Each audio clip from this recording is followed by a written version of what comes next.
There is a number that follows you around Britain your entire adult life. It decides whether you get the flat, the mortgage, the car, sometimes even the phone contract. And here is the strange part. Most people have never looked at it, not once. Ask them why, and you get the same answer every time, half whispered, like a superstition. I don't want to check it, in case checking it makes it worse. Today, we are taking that superstition and 5 others like it and putting real facts against every single one, because the myths around credit scores are quietly costing ordinary people real money on everything they borrow. Start with the big one, the myth that keeps millions of people in the dark about their own finances. Checking your own credit score does not lower it, not slightly, not at all. When you look at your own file, it is recorded as something called a soft search, and a soft search is visible only to you.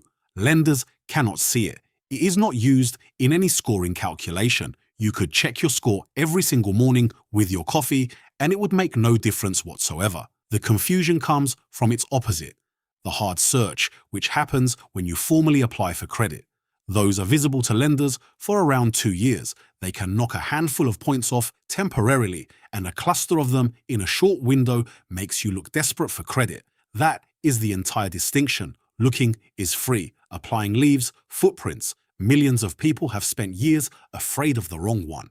If you've ever been too nervous to look at your own credit score in case looking somehow broke it, subscribe. I make this simple every day, one number at a time. Myth 2. My credit score does not actually exist because Britain does not have one credit score. It has 3 credit reference agencies, Experian, Equifax, and TransUnion, each holding its own file on you, each running its own formula, each using a completely different scale.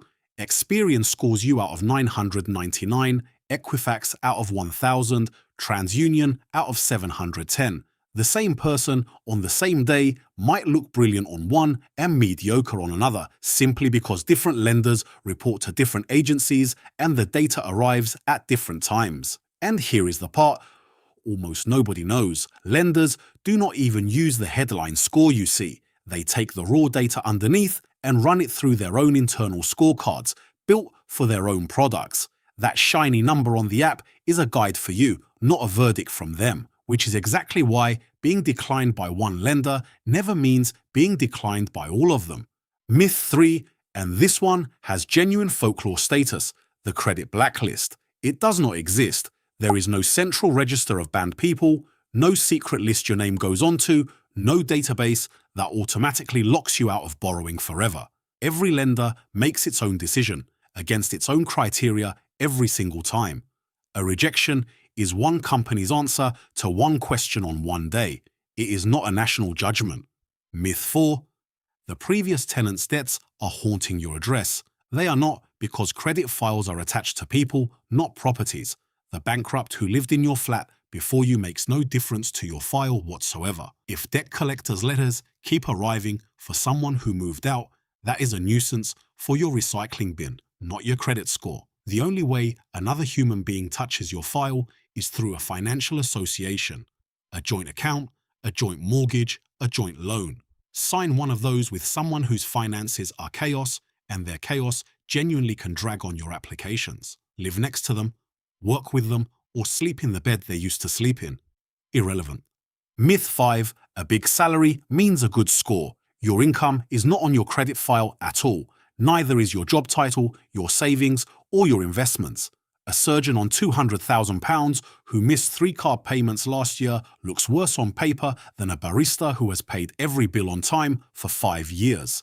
Lenders do care about your income, but they check it separately in an affordability assessment. The score itself only measures one thing: how you have behaved with borrowed money, which leads to its quiet cousin, myth 6. Using your debit card builds your score. It does not, because a debit card spends your own money. Nothing about it is borrowing, so none of it is reported. You can tap your debit card 10,000 times and your credit file will never hear about any of it. So if none of that matters, what actually does? 4 things in roughly this order, and between them, they explain almost every point your score will ever gain or lose. Payment history above everything. One single default can knock 100 to 200 points off overnight, and stays on your file for exactly 6 years from the date it happened, even if you pay the debt off in full the next week. The electoral roll, the most underrated free boost in British finance, registering to vote at your current address, can add 50 to 100 points within a month, and some lenders automatically decline applicants who are not registered, purely because they cannot verify the address. Credit utilization, using a small slice of your available limit, ideally under 30%, reads as control, while maxed out cards read as strain, even if you pay them off. And the spacing of your applications, each hard search is small on its own, but several in a few weeks tells a story lenders do not like, which is why the eligibility checkers that use soft searches before you formally apply are one of the most quietly valuable tools available to you. One more free tool worth knowing. Some agencies now offer an opt-in boost that reads your regular payments, the council tax, the streaming subscriptions, the phone bill through open banking, and adds them to your file as positive history. It only adds good news, never missed payments, and for people with thin credit files, it is one of the few genuinely free lifts available. And the stakes are not small, because this number prices everything. The gap between a strong file and a weak one on a mortgage can run to tens of thousands of pounds in extra interest over the life of the loan, the difference between the advertised rate and the one you are quietly offered instead. Same house, same salary, same bank, different file, wildly different price. That is what these myths actually cost, not embarrassment, but interest. Now the honest caveat, because this channel does not sell fairy tales, a good score does not guarantee approval, because lenders weigh their own criteria, and a perfect 999 can still be declined for reasons that have nothing to do with your file, and the apps have an incentive to keep you slightly anxious, because anxious people check more often and click more upgrade buttons. The score is worth knowing. It is not worth worshipping. Treat it like a dashboard warning light, not a school report on your worth as a human being. Here is the practical version, and all of it is free. This week, check all 3 of your files, Experian, Equifax, and TransUnion, through any of the free services, and remember that looking costs you nothing ever. If you are not on the electoral roll at your current address, fix that today, because it is the fastest legitimate score improvement that exists. Before any future credit application, run the soft search eligibility checker first and let it take the hit-free look instead of you taking the hard one. And if you find a mistake on any of the 3 files, dispute it, because errors are more common than anyone admits, and you have every right to have them corrected. The number followed you around either way. Now it works for you, because you are finally the one watching it. And it turns out looking was never the dangerous part. If you learned something from this video, hit that subscribe button. I'll see you in the next one.